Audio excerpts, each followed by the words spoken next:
Welcome to the Enigmatic Abyss, the channel where we explore hauntings, disappearances, and enigmas which elude a modern understanding. Get your favorite snack and settle in. Today, we will look at the gruesome and enigmatic case of the Papin sisters. The Papin sisters, the mysterious and the macabre siblings. One of the most chilling stories that intertwine the unexplained with the occult is the case of the Papin sisters. This tale is not only about a disappearance but also about a gruesome crime that shocked a nation and raised questions about the influence of the occult. In the city of Le Mans, France, in 1933, two sisters, Christine and Leah Papin, worked as live-in maids for the Lancelin family. On the evening of February 2nd of that year, the Lancelin mother and daughter returned home to a darkened house.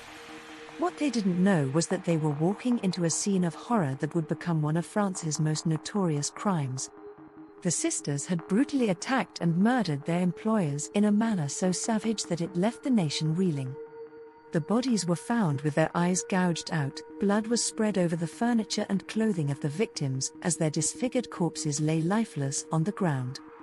The crime scene was so macabre and wretched that it seemed to transcend mere human capability.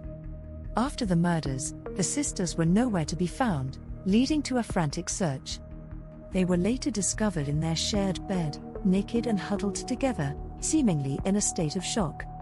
The disappearance of the sisters after the crime, and the enigmatic circumstances in which they were found, added a layer of mystery to an already baffling and dramatic case. What led the Papin sisters to commit such a heinous act?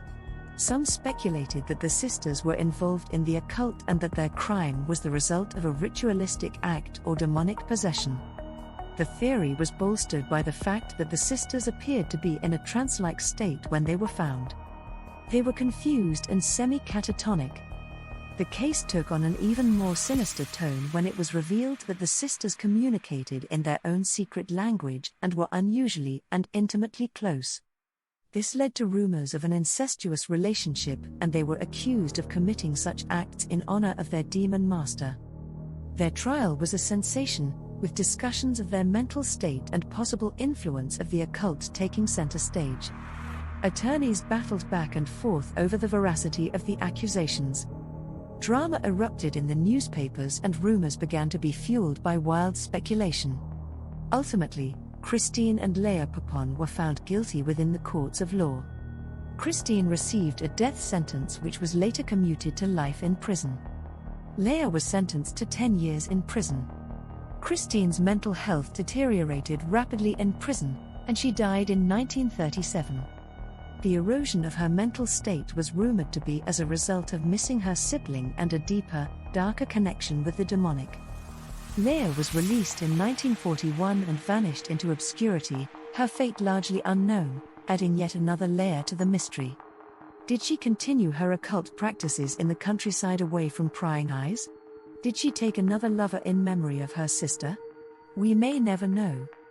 The Papin sisters' case remains a subject of fascination for those interested in true crime and the occult.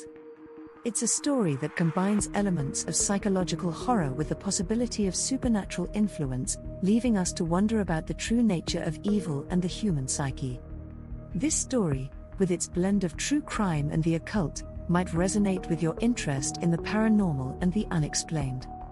The Papin sisters' case is a dark reminder of the complexities of human nature and the mysteries that can arise when the mind ventures into the shadows and darkness.